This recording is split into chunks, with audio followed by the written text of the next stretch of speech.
একটা জিনিস কিন্তু হঠাৎ করে রাইজ করে না। একটা জিনিস মানুষ আগে শেকড় শক্ত করে তারপরে না মানুষ সমাজে জানান দেয়। তার মানে বিগত 20-30 ইয়ার্সে তাদের শেকড়টা শক্ত হয়েছে বলেই তো এখন পাঠ্যপুস্তকে এগুলো আসতে পেরেছে, না হলে তো আসতে পারতো না।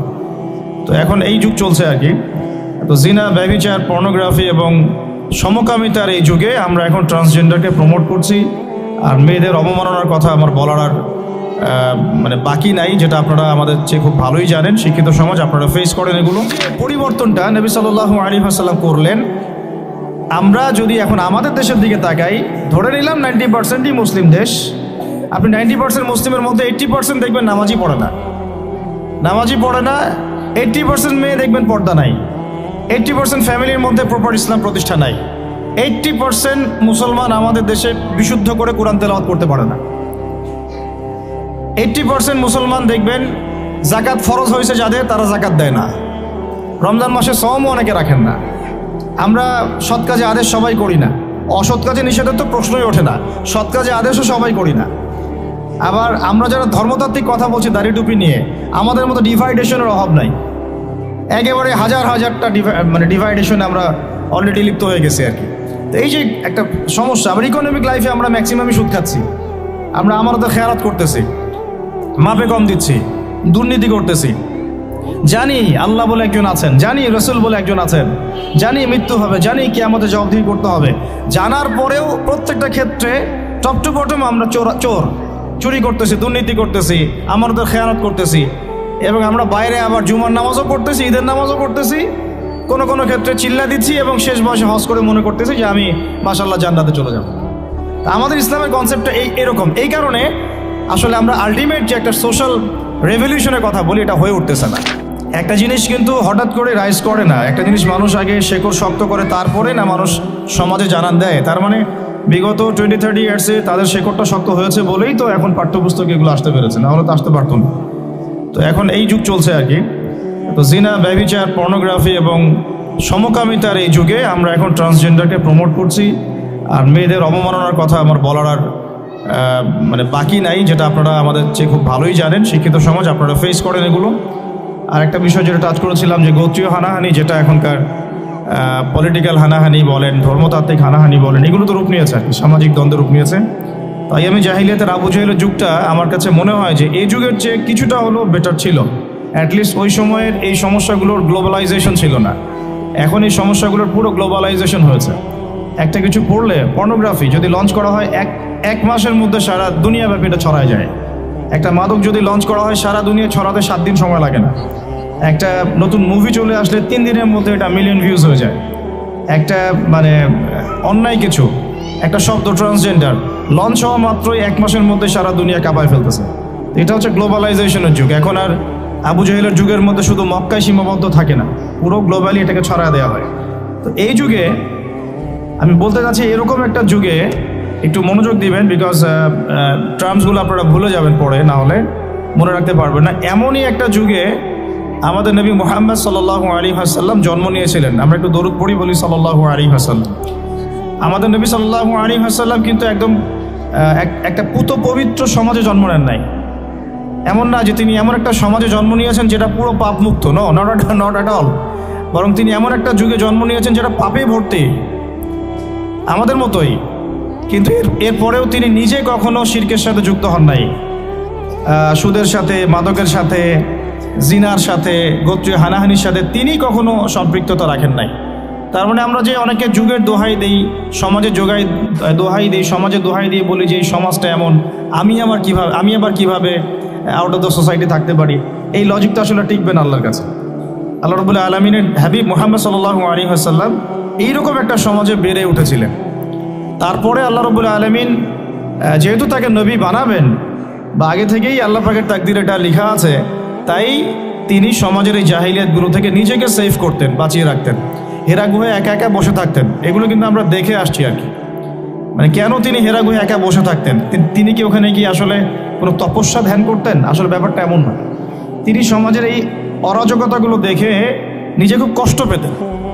যেমন আপনি যদি 100% ইসলাম ফলো করা শুরু করেন, পাশের বাসায় যদি ধুমধারাক্কা গান বাজে আপনার খারাপ লাগবে, আপনি মানে এম্বারাসড ফিল করবেন।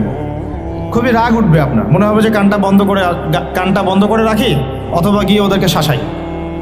নবী সাল্লাল্লাহু আলাইহি ওয়াসাল্লাম যখন দেখছেন সমাজের মধ্যে এইরকম সমস্যা, ওনার কাছে সমাজটা তখন ভালো লাগছিল না।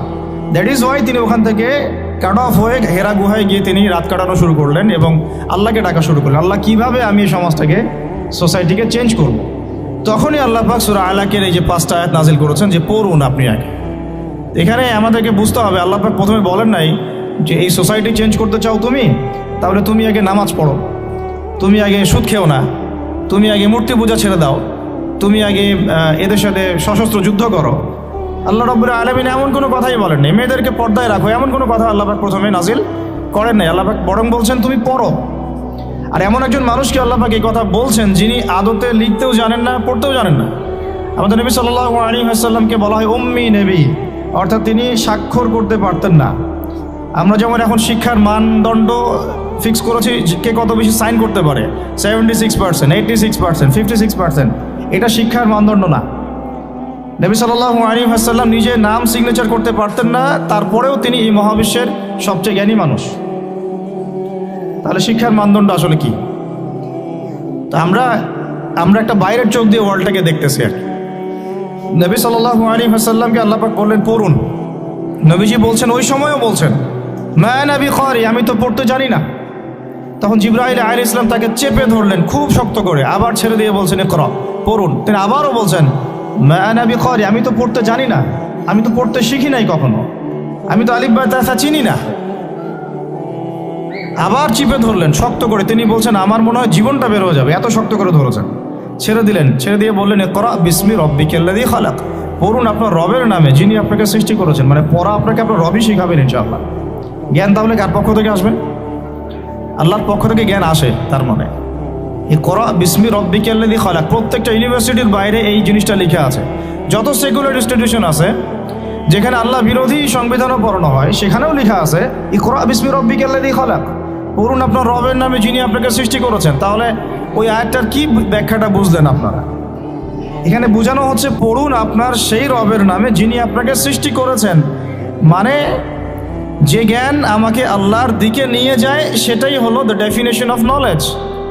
আবার বলতেছি, যে জ্ঞানটা আমাকে আল্লাহর দিকে নিয়ে যাবে সেটাই হলো জ্ঞানের সংজ্ঞা। যেই জ্ঞান আমাকে আল্লাহ থেকে দূরে সরায় দেয় ওইটা জ্ঞান নয়, এটাকেই বলে জাহিলিয়া, অজ্ঞতা।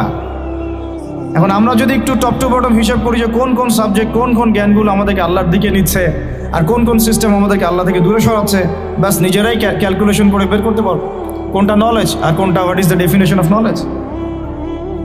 তো এখন কথা হচ্ছে এর পরের আয়াতে আল্লাহ পাক বলছেন যে ইকরা বিসমি রাব্বিকাল্লাযী খালাক, খালাকাল ইনসানা মিন আলাক। দেখো মানুষ এমনি এমনি অটোমেটিক্যালি সৃষ্টি হয়নি, মানুষকে আল্লাহ পাক আলাক থেকে সৃষ্টি করেছেন। যে আল্লাহ তোমাকে সৃষ্টি করেছেন সেই আল্লাহর দিকে যে জ্ঞান তোমাকে নিয়ে যাবে ওই জ্ঞান তুমি চর্চা করো, ওই জ্ঞান তুমি পড়ো। তারপরে ইকরা ও রব্বুকাল আকরাম, পড়ো কারণ তোমার রব মহিমান্বিত। তিনি তো লা তুযাহুল মানাত নন, তিনি মহাপরাক্রমশালী আল্লাহ সুবহানাল্লাহ, যিনি আলিমুল গায়বি ওয়া শাহাদা, যিনি আগেরও জ্ঞান জানেন পিছনেরও জ্ঞান জানেন, যিনি এই মহাবিশ্ব সৃষ্টি করার আগেই সব জ্ঞান লিপিবদ্ধ করে ফেলেছেন লাউহে মাহফুজে। তিনি জানেন এক্স্যাক্টলি কোন দিনে কিয়ামত হবে। তিনি মহাবিশ্বের প্রত্যেকটা প্রাণীর তাকদীর সম্পর্কে জানেন। আমাদের জ্ঞান কতটুকু আমরা জানি না আগামীকাল কি ঘটবে আমাদের সাথে।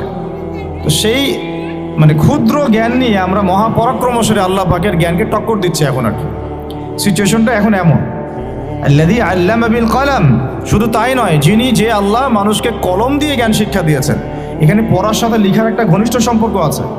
কারণ আমি হাদিস রিসার্চ করতে গিয়ে পেয়েছি যে আল্লাহ রাব্বুল আলামিন কলম সৃষ্টি করেছিলেন 50,000 বছর আগে। সর্বপ্রথম যে সৃষ্টিগুলো আল্লাহ পাকের তার মধ্যে আরশে আজিম, তারপরে কলম, লাউহে মাহফুজ। কলম সৃষ্টি করে আল্লাহ বলেছেন, কলমকে বলেছেন তুমি লিখো।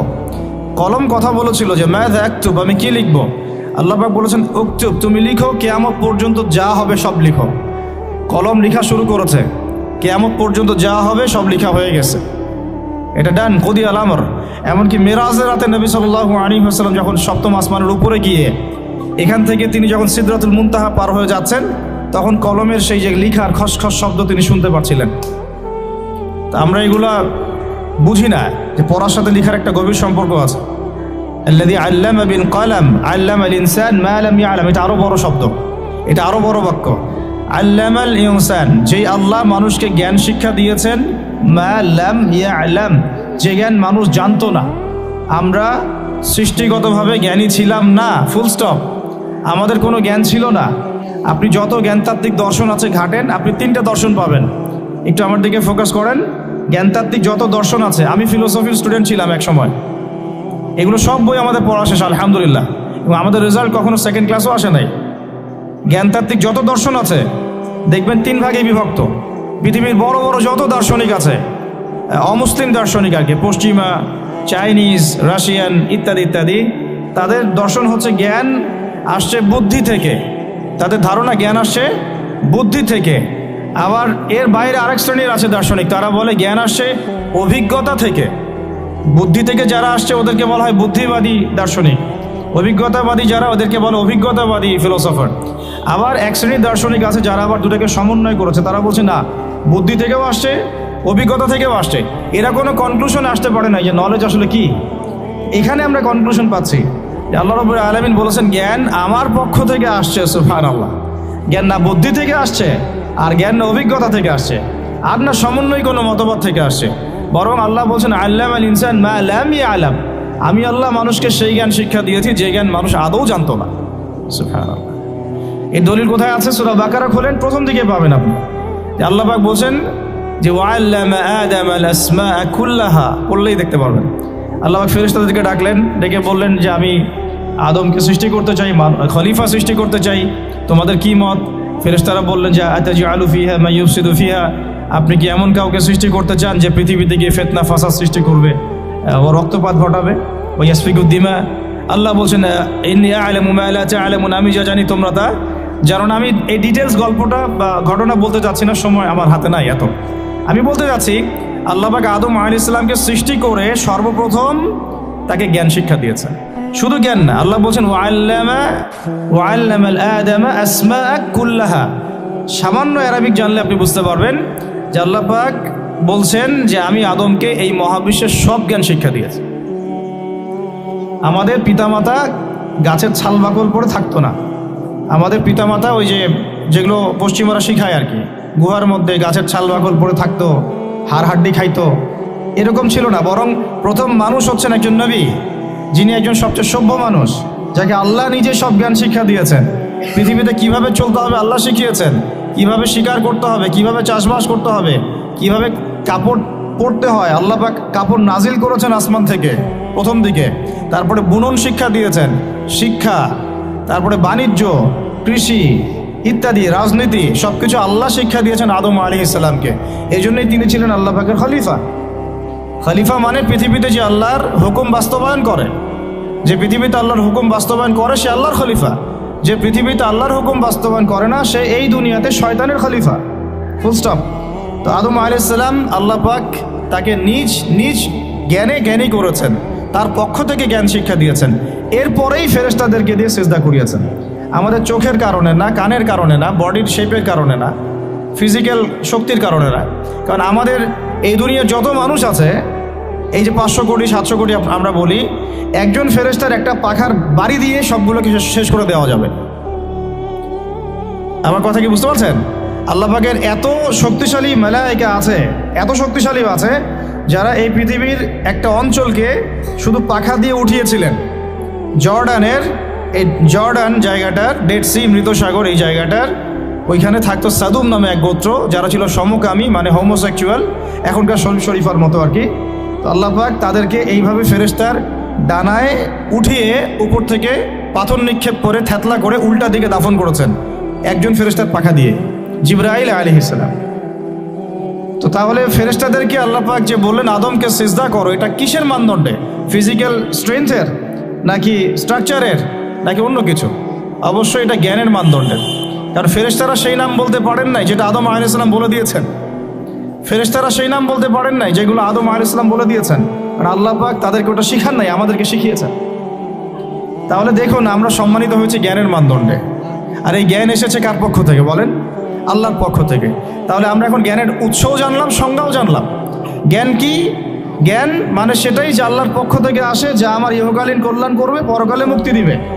শুধু ইহকালীন কল্যাণ যদি করে তাহলে এটাকে আমরা বলি বস্তুবাদিতা, মেটেরিয়ালিজম। আপনারা অনেকে শিক্ষিত মানুষ এখানে, সবাই জানেন, এগুলো বোঝেন। এটাকে বলি বস্তুবাদিতা বা মেটেরিয়ালিজম, যেটা আমার দুনিয়ার কল্যাণে কাজে দিবে। ফর এক্সাম্পল টেকনোলজি, আমার সায়েন্স, আমার মেডিকেল সায়েন্স, আমার ইঞ্জিনিয়ারিং, এগুলো জ্ঞান, অবশ্যই জ্ঞান, উপকারী জ্ঞান, বাট এটা আমার পরকালে কোনো কাজ নাই।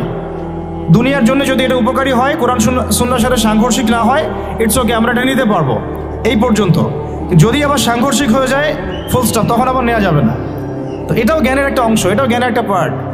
আর আরেকটা পার্ট হচ্ছে যেটা আমাকে হেয়ার আফটার, পরকালে আমাকে মুক্তি দিবে।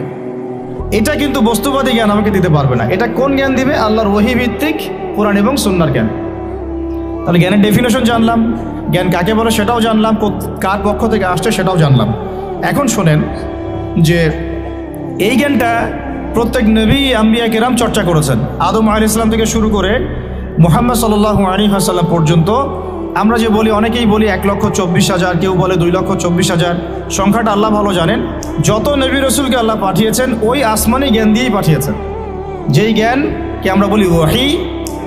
একসময় ছিল তাওরাত, দেন জাবুর, ইনজিল, কোরআন। এভাবে প্রত্যেক যুগে যুগে আল্লাহ পাক নবী রসুল পাঠিয়েছেন, তাদের কাছে আল্লাহ পাক জ্ঞান পাঠিয়েছেন, ওয়াহি পাঠিয়েছেন, আসমানি কিতাব পাঠিয়েছেন। আল্লাহ বলছেন ওয়ালিকুল্লি কওমিন হাদ, আমি প্রত্যেক কওমের মধ্যেই হেদায়েত দাতা পাঠিয়েছি। তারা মানুষকে জ্ঞান শিক্ষা দিতেন, আত্মশুদ্ধি অর্জন করাতেন, দুনিয়ার জন্য যা করলেন সেটাও শিক্ষা দিতেন, পরকালের জন্য যেটা করলেন সেটাও শিক্ষা দিতেন। এটা ছিল আর কি কমপ্লিট কোড অফ সিলেবাস, আর কি দ্য সিলেবাস অফ এডুকেশন, এরকম ছিল। এখন আবু জেহেলের যুগটার কথা একটু ভুলে গেছেন কিনা, একটু মনে করেন তো। ওই যে সমস্যাগুলোর কথা বললাম, ওই যে প্রবলেমসগুলোর কথা বললাম আমরা, আচ্ছা বাচ্চারা ওদের মতো থাক, আমরা আমাদের আলোচনায় যাই। ওই আবু জেহেলের যুগটার কথা আমি যে বললাম আপনাদেরকে, একটু আমি মনে করাই দিই যে ওই যুগটা কি পরিবর্তন হয়েছিল কি হয় নাই, বলেন কতদিন লাগছে সময়? কে বলতে পারবেন? 23 বছর। কতদিন? 23 বছর। আমাদের সবারই নবী সাল্লাল্লাহু আলাইহি ওয়াসাল্লামের জীবনীটা অন্তত একবার পড়া উচিত। 23 বছর সময় লেগেছে তার এই সমাজটা পরিবর্তন করতে।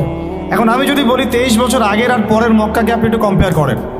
23 বছর আগের মক্কায় যে পাপগুলোর কথা বললাম আমি, জাহেলিয়াতগুলোর কথা বললাম, ঠিক 23 বছর পরের মক্কায় কি এগুলোর কোনো অস্তিত্ব আছে? বলেন। 23 বছর পরের মক্কায় কোনো শিরক পাবেন? কোনো মূর্তি পূজা, কোনো নারীর শ্লীলতাহানি, রেপ, ধর্ষণ, জিনা, ব্যভিচার, মাদক, গোত্রীয় হানাহানি বা সুদ, কোনো কিছু ছিল না। তারপরে আমরা এই যুগটাকে সবচেয়ে শ্রেষ্ঠ যুগ বলে স্বীকার করতে এখন চাচ্ছি না, আধুনিকতার দোহাই দিয়ে আর কি, সো কল্ড। দেখুন এই 23 বছরের নবী সাল্লাল্লাহু আলাইহি ওয়াসাল্লাম পানি পড়া খাওয়ায় বেড়ান নাই মানুষকে। তিনি মানুষকে খালি ফু দিয়ে বের হন নাই, তিনি শুধু তাসবিহ দানা নিয়ে সুবহানাল্লাহ সুবহানাল্লাহ, আলহামদুলিল্লাহ আলহামদুলিল্লাহ, আল্লাহু আকবার আল্লাহু আকবার এমন করেই তার জিকির করে শেষ করেন নাই। মসজিদের কোনায় তিনি সবসময় বসে থাকেন নাই। 23 বছরে তিনি কিন্তু মানুষের উপর কোনো জাদু বা সেহের করেন নাই। এই 23 বছরে তিনি কিছু কাজ করেছেন, যার ফলশ্রুতিতে এই সমাজটা 23 বছরের মধ্যে টোটালি চেঞ্জ হয়ে গেছে।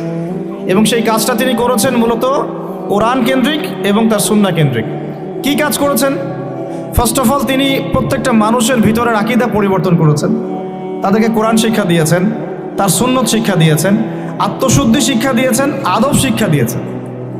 আত্মশুদ্ধি শিক্ষা দিয়েছেন, আদব শিক্ষা দিয়েছেন, রিজিকের হারাম থেকে মানুষকে বের করেছেন, সামাজিক জাহিলিয়াতগুলোকে দূর করেছেন, সৎ কাজে আদেশও যেমন করেছেন, একই সাথে অ্যাট দ্য সেম টাইম অন্যায় কাজে নিষেধও করেছেন। তিনি মানুষকে আল্লাহর ইবাদতের দিকে ডেকেছেন, একই সাথে তিনি কিন্তু মানুষকে গায়রুল্লাহর ইবাদত থেকেও বাইরে বের করে এনেছেন। তিনি প্রয়োজনে সবর করেছেন, কখনো গালি খেয়েছেন, কখনো মার খেয়েছেন, কখনো দেশ থেকে চলেও গেছেন, কখনো তায়েফে গিয়েছেন, কখনো সাহাবীদেরকে আবিসিনিয়ায় পাঠিয়েছেন, কখনো নিজে আবার মদিনায় হিজরত করেছেন।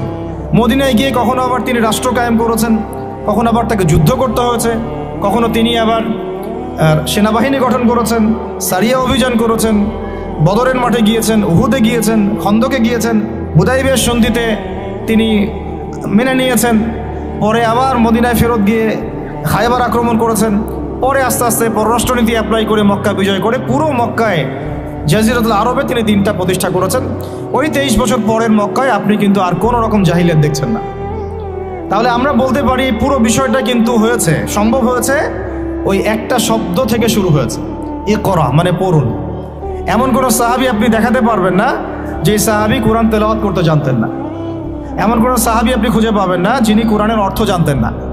এমন কোনো মহিলা সাহাবীও আপনি পাবেন না যিনি কোরআন জানতেন না, হাদিস জানতেন না, উসুল বুঝতেন না, ফিকহ বুঝতেন না, মাসলা মাসাইল বুঝতেন না, আকীদা ঠিক ছিল না, ইত্যাদি ইত্যাদি। এমন কোনো মানুষ আপনি তখন খুঁজে পাবেন না। এখন হচ্ছে এটা আমাদের সমাজের মৌলিক সমস্যা। আর এখন যদি আপনি 90% মুসলিমের এই বাংলাদেশে সার্চ করেন, যদিও এটা এখন 90% নাই, অলমোস্ট 80% চলে আসছে, বিকজ দিন দিন আমাদের এখানে খ্রিস্টানদের সংখ্যা বাড়ছে, কাদিয়ানিদের সংখ্যা বাড়ছে, আরও অন্য জাতিদের সংখ্যা বাড়ছে, বিকজ অফ আমাদের শীতনিদ্রা। আমরা বলি আমরা এখন শীত নিদ্রায় আছি।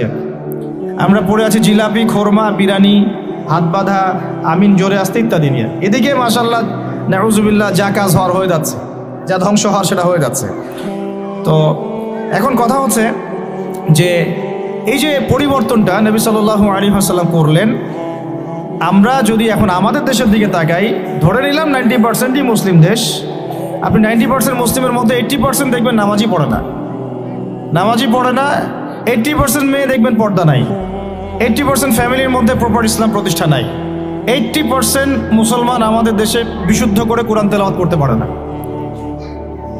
80% মুসলমান দেখবেন জাকাত ফরজ হয়েছে যাদের, তারা জাকাত দেয় না। রমজান মাসে সওমও অনেকে রাখেন না। আমরা সৎ কাজে আদেশ সবাই করি না, অসৎ কাজে নিষেধের তো প্রশ্নই ওঠে না, সৎ কাজে আদেশও সবাই করি না। আবার আমরা যারা ধর্মতাত্ত্বিক কথা বলছি দাড়ি টুপি নিয়ে, আমাদের মতো ডিভাইডেশনের অভাব নাই। একেবারে হাজারটা ডিভাইডেশনে আমরা অলরেডি লিপ্ত হয়ে গেছি আর কি।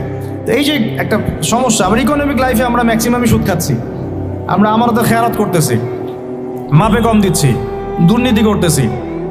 জানি আল্লাহ বলে একজন আছেন, জানি রসুল বলে একজন আছেন, জানি মৃত্যু হবে, জানি কিয়ামতে জবাবদিহি করতে হবে, জানার পরেও প্রত্যেকটা ক্ষেত্রে টপ টু বটম আমরা চুরি করতেছি, দুর্নীতি করতেছি, আমাদের খেয়ানত করতেছি। এবং আমরা বাইরে আবার জুমার নামাজও পড়তেছি, ঈদের নামাজও পড়তেছি, কোনো কোনো ক্ষেত্রে চিল্লা দিচ্ছি এবং শেষ বয়সে হজ করে মনে করতেছি যে আমি মাশাআল্লাহ জান্নাতে চলে যাব। তা আমাদের ইসলামের কনসেপ্টটা এরকম। এই কারণে আসলে আমরা আলটিমেট যে একটা সোশ্যাল রেভলিউশনের কথা বলি, এটা হয়ে উঠতেছে না। এখন অনেক বড় কথা বলে ফেললাম, এখন আমি বেসিক জায়গাতে এসে শেষ করি। দেখেন নবী সাল্লাল্লাহু আলাইহি ওয়াসাল্লামের এই যে ভিত্তিটা, বেসটা সমাজ সংস্কারের, এটা তার ইন্তেকালের সাথে সাথে কিন্তু শেষ হয়ে যায় নাই, শেষ হয়ে গিয়েছিল কি, বরং তারপরে 4 খলিফার যুগ আসছে। কত খলিফা বলেন? আপনারা তো জানেন অনেকেই। আবু বকর রাদিয়াল্লাহু আনহু প্রায় 2-2.5 বছর শাসন করেছেন। তখন কি ওটা চেঞ্জ হয়ে গিয়েছিল, আবার জাহিলিয়াতে চলে গেছিল? না, ওই জায়গা ছিল, বরং আরও ডেভেলপ করেছে। তারপরে ওমর রাদিয়াল্লাহু আনহু 10 বছর, এই 10 বছরকে বলা হয় বিশ্বের ইতিহাসের সেরা শাসন। আজ পর্যন্ত কেউ এটা প্রতিষ্ঠা করতে পারেনি, পেরেছে? আধুনিক রাষ্ট্র ব্যবস্থা প্রত্যেকটাই ওমর রাদিয়াল্লাহু আনহু থেকেই আসছে, প্রত্যেকটা মন্ত্রণালয় পর্যন্ত। এরা এটা স্বীকার করতে চায় না। আমি আমার সাথে যদি বসে ডিবেট আমি প্রমাণ করে দেখাবো ইনশাআল্লাহ। তারপরে আসছে উসমান রাদিয়াল্লাহু আনহুর 12 বছর, আরও ডেভেলপ করেছে। তারপরে আসছে আলী রাদিয়াল্লাহু আনহুর প্রায় 2-2.5-3 বছর। ওই সময় একটু গৃহযুদ্ধ হয়েছিল, এটা সাহাবীদের ব্যাপার, আমরা এগুলো নিয়ে কোনো মন্তব্য করব না। সাহাবীদের মধ্যে যত কনফ্লিক্টই হোক না কেন, আমরা তাদেরকে নিয়ে কোনো মন্তব্য করতে যাব না। এটা আকীদার খেলাফ আহলুস সুন্নাহ ওয়াল জামাত।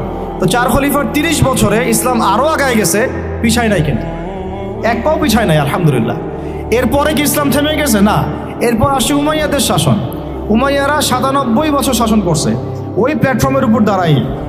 তারপরে শাসন করছে আব্বাসীয়রা প্রায় 550 বছর ওই প্ল্যাটফর্মের উপর দাঁড়ায়।